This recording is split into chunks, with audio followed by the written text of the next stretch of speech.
Hey, how's everybody doing? Happy Friday. It's not quite what we used to do on Fridays, which was Friday Night Live, but it's an actual story that has been irking me all day when I saw this story. And we've also spoken, this is a reaction to Lou Gramm talking to SiriusXM this week, and his reaction to being told there's a lot of songs in Foreigner. If he was to rejoin Foreigner with their big tour next year, the Farewell Tour, which seems weird because there is not one member of the classic Foreigner or the Foreigner that created the hits in the current Foreigner. What did Mark Farner told me? The faux Foreigner, he calls them, from Grand Funk Railroad, and he's not even in Grand Funk. So we've got a lot of stuff to cover in this one. John Bowden, Rock History Music.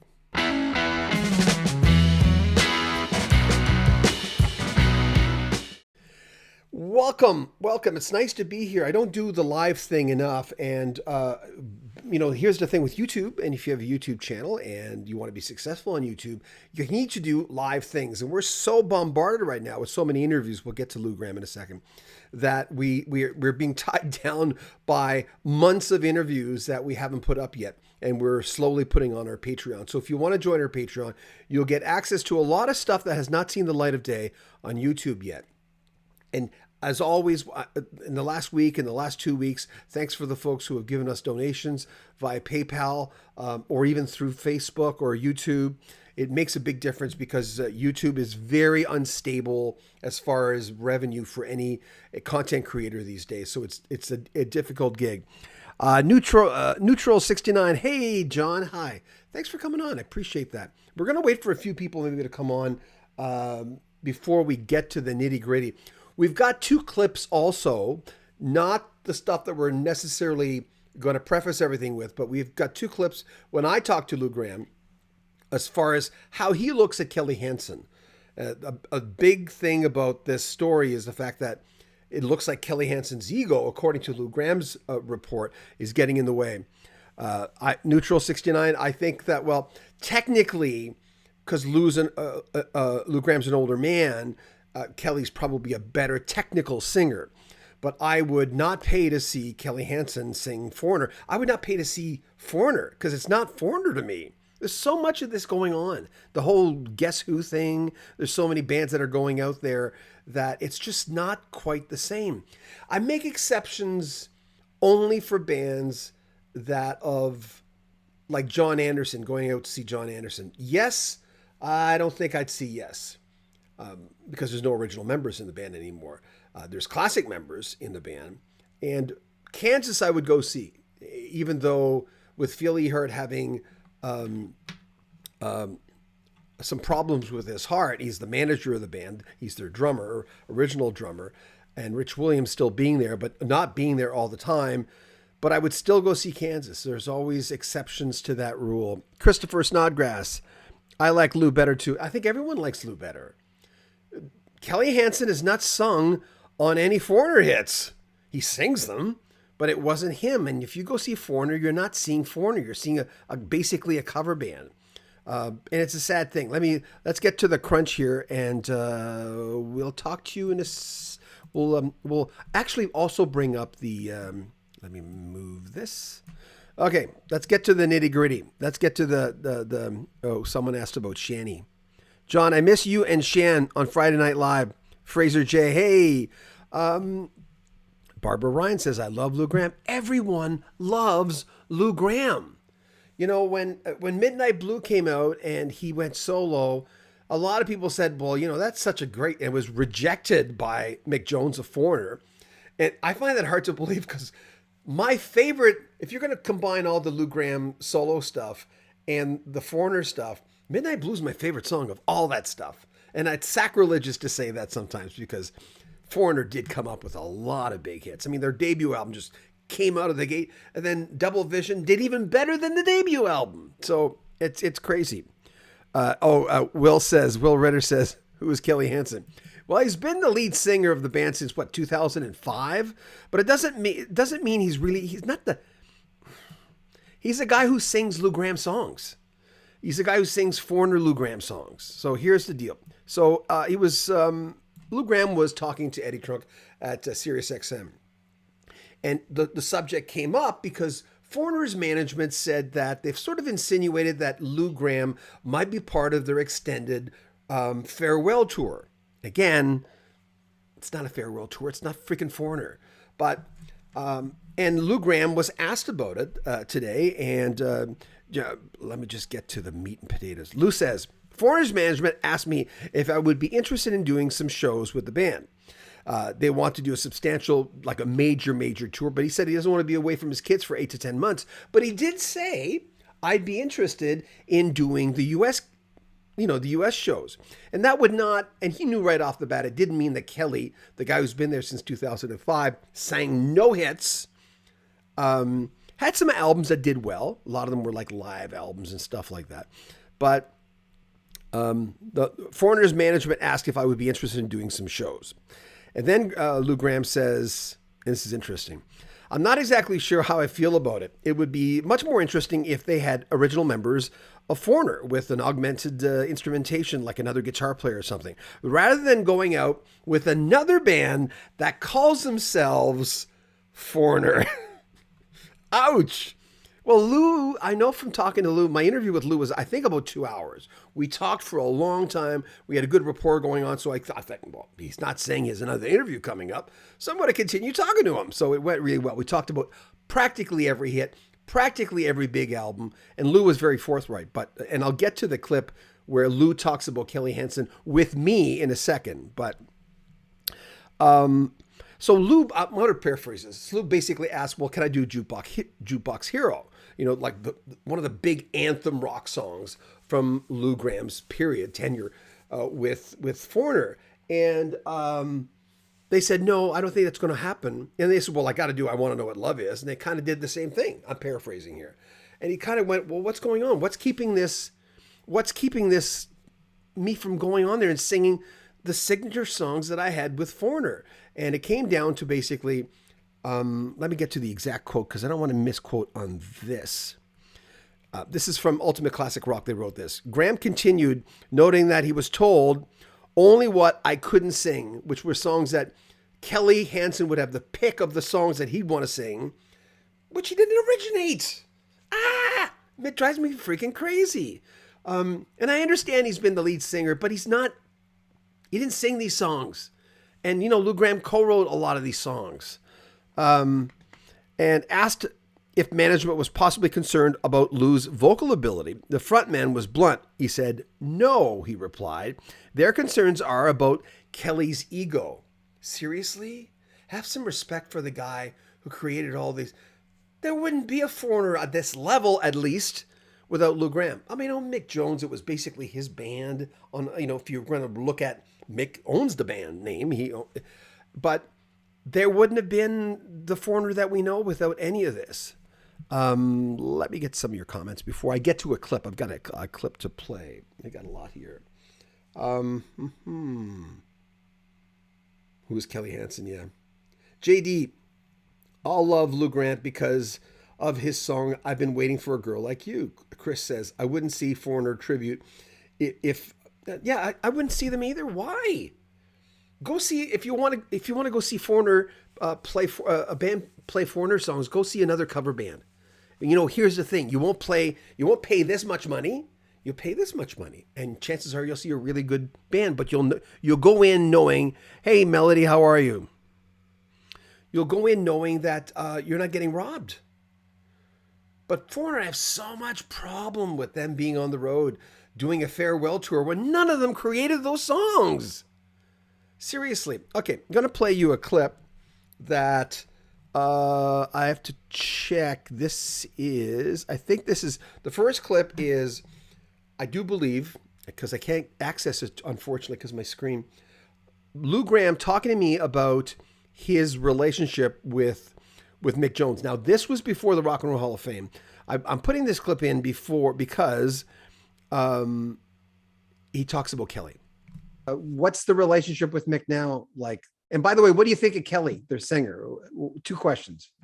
Kelly is all right. He's a good singer, but I think Mick really told Kelly when he first got in the band that he had to study me because he sings those songs with the same musical innuendos and vocal licks and ad libs as I have. He's mimicking me. His voice doesn't sound like me, but he's singing the song the way I would sing them. And I don't. Some people say, "Well, take it as a compliment, Lou." I don't take it as a compliment. You're a singer with a big band like that. Use your voice and your style. Don't hang your coat on my hook. Yeah, but do you think the fans would accept that? Or do you have more faith in the fans that maybe they want? Yeah, I mean, I don't think he should sing the songs verbatim like me. Maybe sing a couple parts, but let his own influences show the fans that he's the new singer. No, not me. What was it like? What was it like when you were sharing the stage with him when you came back for those select shows? It was okay. He was bouncing off the walls. He couldn't stand still or sit still. I couldn't get after a song ended. I couldn't even get in a word to thank the audience or tell them that I was happy to be part of the reunion. At the end of the song, the last note hit, and there wasn't a quarter of a second of space before he was yapping away to the audience. Hey, Ricky Lee, it was like, geez, will you quiet down for a minute? So is that over now? Is that over now for you and Foreigner? I think so. Yeah, I don't want to be part of it. Well, Ian has passed away, and Ed Gagliardi passed away, even though he wasn't part of the reunions. Two original members of the six have now gone. Yeah. And Mick is in very poor health. I think when the new Foreigner plays, I've heard that he comes on for one song and then waves and goes off stage. Yeah, I'd heard he wasn't there for the whole thing. I didn't know it was one song. Yeah. He would play the whole last half of the set. But then he was in the hospital again for weeks. He had some heart problems, and his recovery time was very long and tedious. And I've heard that he comes on for one song now. When he comes on, most of the time, Foreigner has no original Foreigner members in it. No original Foreigner members, and you can't call it Foreigner. This is not Foreigner. Just because you want to call it Foreigner, there's that thing that sometimes we talk about.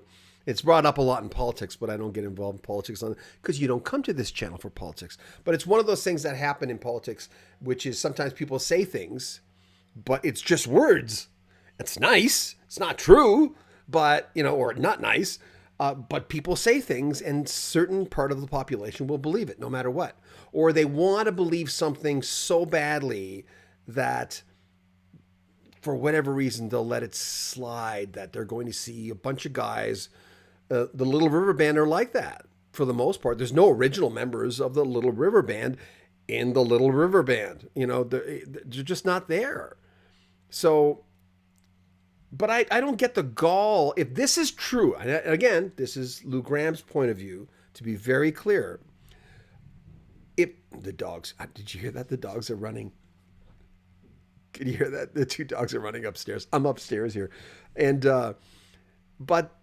if this is true that Kelly has decided that Lou Gramm, one of the greatest rock singers of all time, is he the singer he used to be? No, he's not. None of us are the men or women we used to be. We all get older. That's the way it goes. But I'd rather hear Lou Gramm sing these songs than anybody else. I want to see him. I've only seen him in concert once. Head Games Tour. It was a great big outdoor festival in Edmonton, Alberta, Canada, and it was amazing. Lou was in top form. I just loved it. So I'm going to play you another clip, and this is a clip, a sort of where Lou Gramm gets a recognition from the world and his solo career. And again, like I said a while ago, Midnight Blue is one of the greatest songs I've ever heard. And make sure I don't... Melody R says, I saw Foreigner in 1998. Melody, I hope you're doing okay. David Kyle, John's the best. Love your channel, sir. Oh, thank you very much. It's been trying times on, before I play the clip, it's been trying times on YouTube for the last, a financial thing for the last, I would say 2 years. And it's getting worse. It seems it's harder for us to, well, we have to work double to make the same amount of money every month now. So we'll do an interview and then I'll stop and I'll go, okay, can I get hits with this interview? And sometimes I'll go, I don't have time to use this interview, whatever artist it might be, if they're not an A-list rock history music channel artist. And people ask me, why do you do the interview? I'm going, well, I'm kind of hoping I would get some gold out of this interview. And not every interview turns that way, like every conversation, right? So I have to go, well, I can't use that. I might be able to use it later. And then we'll put it on our Patreon channel and hopefully that will, put it to the forefront when it's time. Another clip, Lou Gramm solo, Mick Jones, Foreigner, interesting stuff. How did Mick react to? Did he ever talk to you about your first album? Did he ever? He was very angry that I wrote songs and recorded an album and released it on Atlantic, and held him and the rest of the band up from releasing the next Foreigner album. Basically, they had to wait when my album was released another 3 or 4 months until it started to die down. Mm-hmm. Before, because I was touring to support that album.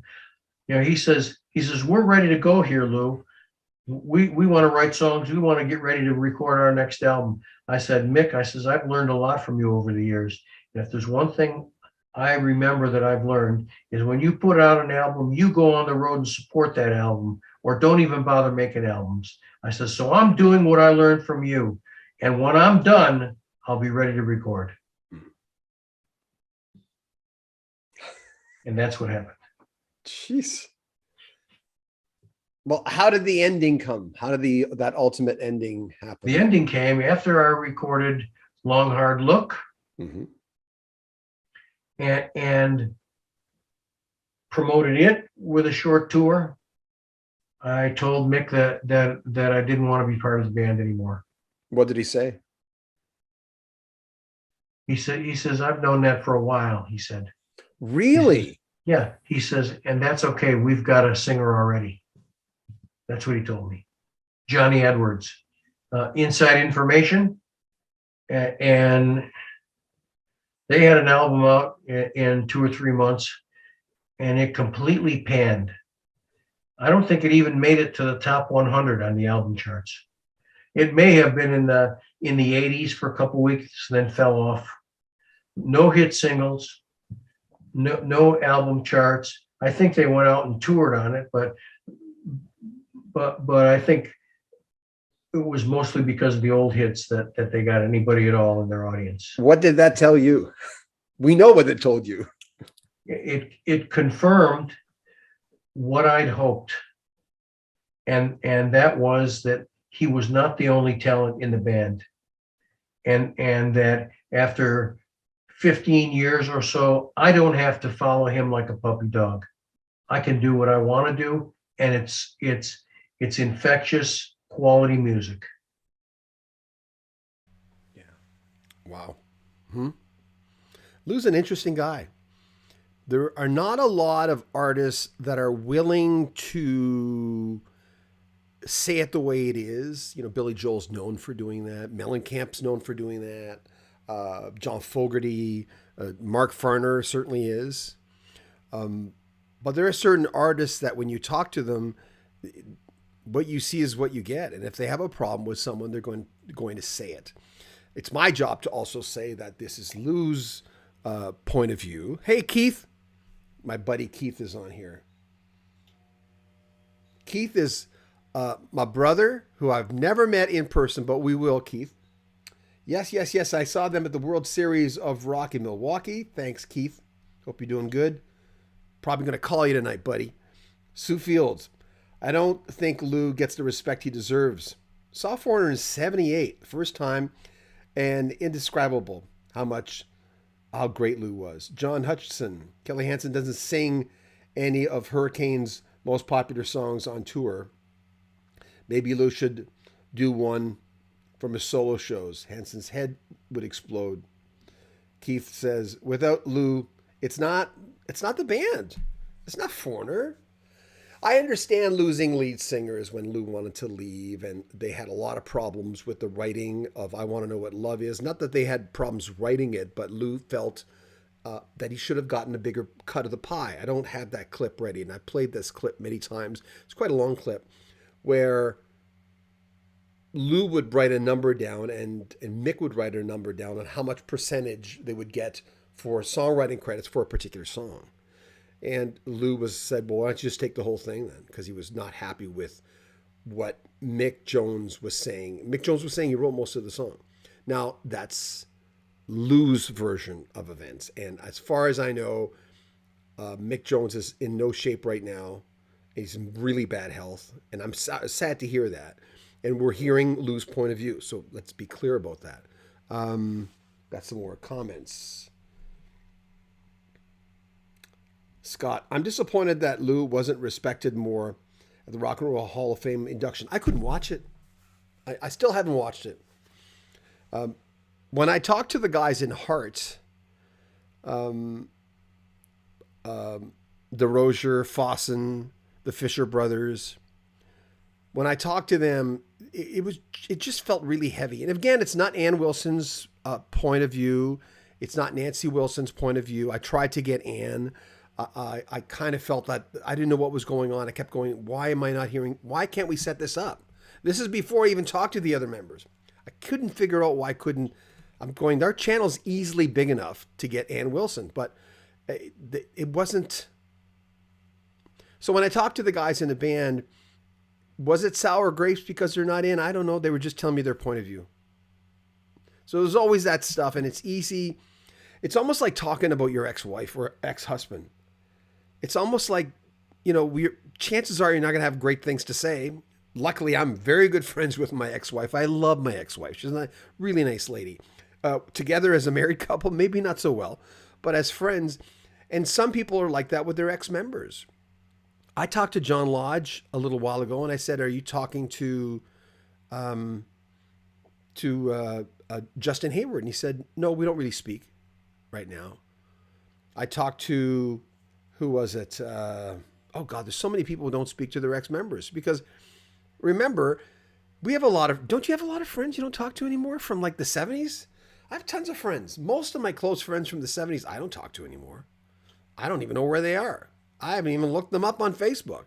I'm easy to find. I mean, because of the channel, it's very easy to find me. But being in a band can sometimes be like that, where you grow apart. And then you throw money in. And then you throw the fact that they're young.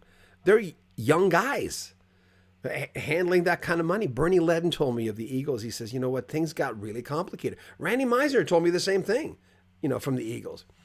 He said, things get really complicated really fast when you're that young and you get that much recognition. Now, Foreigner, Lou Gramm and Mick Jones stuck it together for quite a long time, considering.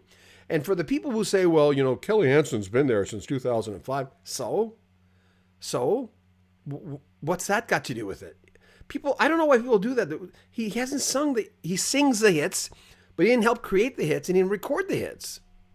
So if Lou's correct that Kelly's ego is out of control and he won't let Lou Gramm, if he would join for 5 songs on a U.S. version of the Foreigner tour, he won't let him sing Jukebox Hero and I Want to Know What Love Is? Come on. If that's what's going down, because they got to be fair. I've never met Kelly Hansen. Don't know the guy. Would I interview him? Perhaps, but I don't think so. I don't like interviewing people, and I've done it a few times when I interviewed the lead singer of the Guess Who. I did it because Gary Peterson, the original drummer, was going to be there. I didn't have very good rapport with the guy. I'm sure it was just an off day. Okay, before I let you guys go, I'm trying to keep these to about 25 minutes, and we've been on for 24 minutes now. Okay. Keith, Scott, I'm disappointed that Lou wasn't respected Hall of Fame. Thank you. Scott says, Kelly, have you written one hit, has never written any one hit for the band. It's true. David Robertson, When I hear the song, I always think, I want to know where Lou is. Keith says, old bands that don't have originals are what they call now zombie bands. Yeah, yeah. Scott, Kelly hasn't written one hit. They said Ronnie Parker. I love uh, Lou's what with Black Sheep. Yeah, we talk about that too. Dwayne, greetings from Edmonton. Hey, Dwayne, how you doing, man? So there you go. I'm going to wrap things up, and thanks for the folks who came on. I'm probably gonna come on with a story until every day till the end of the month, because whenever the end of the month comes up, as a YouTuber, ask any YouTuber, and this is interesting. I'll leave you with this.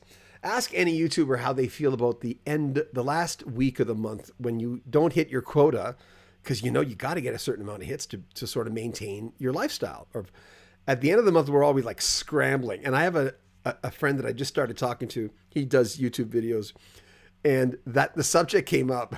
He says, "Oh my God, yeah, the end of the month because you're going. Oh no, we haven't hit our quota yet."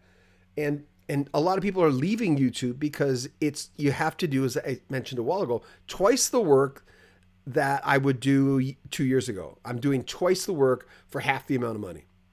So it's a weird kind of game, but I like doing it. It's not like I want to pretend that I don't like doing it, but we are hitting the pavement every day, Shannon and I. And Shannon couldn't come on today because our daughter Danica, she's 26 years old, she's autistic, is having a really bad night. And if Shannon was sitting beside me right now, our daughter would be knocking on the door while she's watching Barney videos because she's very young intellectually because of autism. So she couldn't come on. She said, I want to come on with you, but I can't. So we're going to try to do. The dogs are still running out there. We're going to try to come on live over the weekend and talk to you a little bit more. We've improved our lighting a little bit, so I think it looks better. Take good care of yourself. I'm John Bowden. Remember, if you want to make a donation to the channel, there's a PayPal link on all our videos. You can join our Patreon. You'll get early access to our videos. And we have a swag store. And my buddy Keith, he bought some swag. He's got like the big rock history music sweatshirt. There's one with a hood. There's jackets. There's tons of stuff you can buy with any one of our logos from our 3 music channels. If you're Canadian, you can buy a jacket with our Canadian logo on it, Rock History Canada. So take good care of yourself. Remember, subscribe. Click that bell notification. It's so incredibly important because we have 138,000 subscribers. And we're not losing subscribers, we're gaining subscribers, but a lot of people who are subscribed don't get told we have a new video, which is kind of sad because you work really hard to get subscribers, and we love you guys. So, John Bowden, Rock History Music, take care.